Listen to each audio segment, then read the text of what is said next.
Mi nombre es María Larumbe. Vamos a hablar sobre derecho mercantil. Iniciamos con lo que sería el concepto de derecho mercantil. Se dice que es un conjunto de normas que regulan los actos de comercio. Se regula la actividad entre las empresas y los consumidores.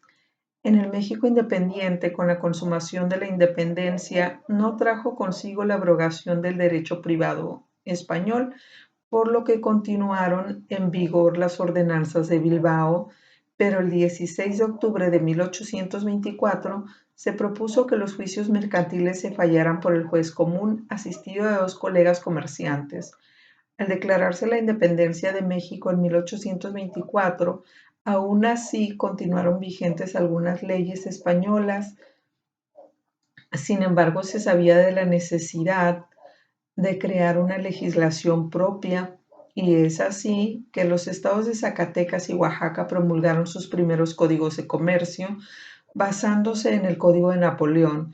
Surge así el primer Código de Comercio en México en 1854, que es conocido como el Código Lares, ya que el ministro de Justicia, don Teodosio Lares, intervino en su redacción. Cabe destacar que dicho código tenía una fuerte presencia española en su redacción. Posteriormente, el Congreso autoriza al Ejecutivo Federal para que dictara nuevo Código de Comercio, y así, el 20 de abril de 1884, entró en vigor ese mismo año con 1.616 artículos. 5 años más tarde, el 15 de septiembre de 1889, se promulga el actual Código de Comercio, entrando en vigor un año después, y es el que actualmente nos rige. Las características del derecho mercantil. Es un derecho profesional, creado y desarrollado para resolver los conflictos y la actividad propia de los empresarios. Es un derecho individualista, al ser una parte del derecho privado que regula las relaciones entre particulares y por lo tanto deja de lado aquellas relaciones jurídicas en las cuales intervienen los poderes públicos. Es un derecho de empresa, es decir, rige todos los aspectos legales de una empresa, desde la constitución de la misma, la elaboración de contratos, pactos de socios, etc.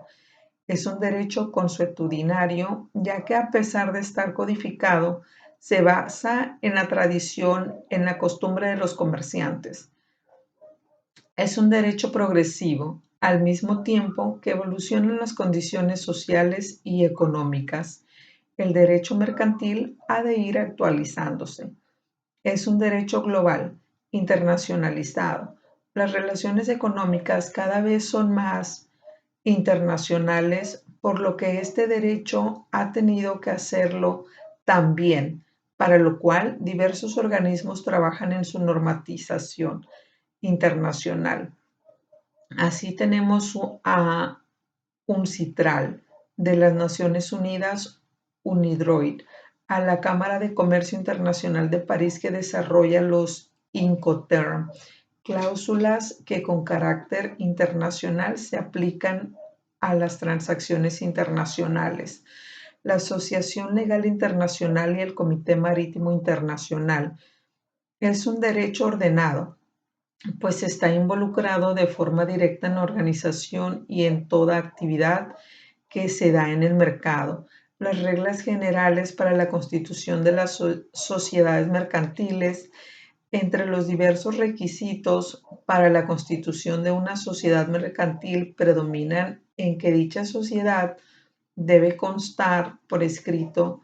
De hecho, el documento en el que consta se llama escritura constitutiva, la cual está redactada por los socios, y en las cláusulas se incluyen tanto elementos personales, reales, así como funcionales. Título de crédito.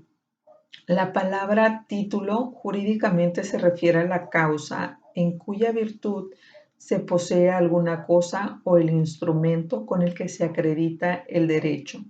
En el título es un documento por escrito, es redactado con la finalidad de consignar un acto jurídico. un acto material que puede producir consecuencias de derecho. Por ejemplo, un título valor, un título de propiedad, entre otros.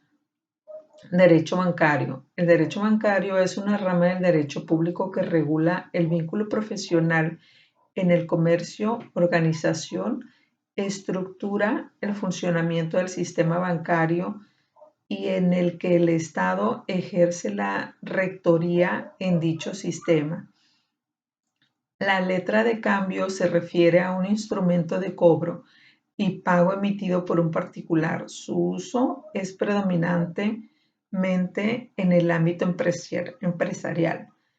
La principal diferencia entre un pagaré y un cheque se encuentra en el momento de hacer efectivo su cobro. Por ejemplo, en el pagaré se estipula en qué momento podrá cobrarse, pues se incluye la leyenda debo y pagaré, la cual se refiere que el pago se hará en el futuro y hasta que dicha fecha no llegue, el pagaré no puede ser exigido para que se cobre, mientras que en el cheque es pagadero a la vista. El contrato de seguro es una operación en la cual una parte denominada asegurado se hace prometer mediante una remuneración que es la prima para él o para un tercero, en caso de la realización de algún siniestro, una prestación por la otra parte que se denomina el asegurador, que toma un conjunto de riesgos, elementos de la compraventa. Para el autor Guillermo Cabanelas, en su obra Diccionario Jurídico Elemental 2003, menciona que habrá compraventa cuando una de las partes se obliga a transferir la propiedad de una cosa a la otra y éstas obligue a recibirla y a pagar por ella un precio cierto en dinero. Compra, por tanto, es la adquisición de una cosa por precio. Venta es la enajenación de una cosa por precio. Cabanelas 2003. En todo contrato se encuentran presentes los siguientes elementos esenciales y elementos de validez. El objeto, el cual debe ser posible física y jurídicamente. El consentimiento, el cual podrá manifestarse de manera expresa o tácita. La solemnidad requerida por el Estado para ciertos actos jurídicos. Dentro de los elementos de validez están los siguientes: la capacidad, la forma, la licitud en el objeto y la ausencia de vicios en la voluntad. Los objetivos de la Procuraduría Federal del Consumidor son los siguientes: proteger y defender los derechos de las y los consumidores, generar una cultura de consumo responsable, proporcionar información oportuna y objetiva para la toma de decisiones de consumo, implementar métodos de atención pronta y accesible a la diversidad de consumidoras y consumidores mediante el uso de tecnologías de la información. Muy bien, pues así terminamos. Muchas gracias por toda la atención. Hasta la próxima.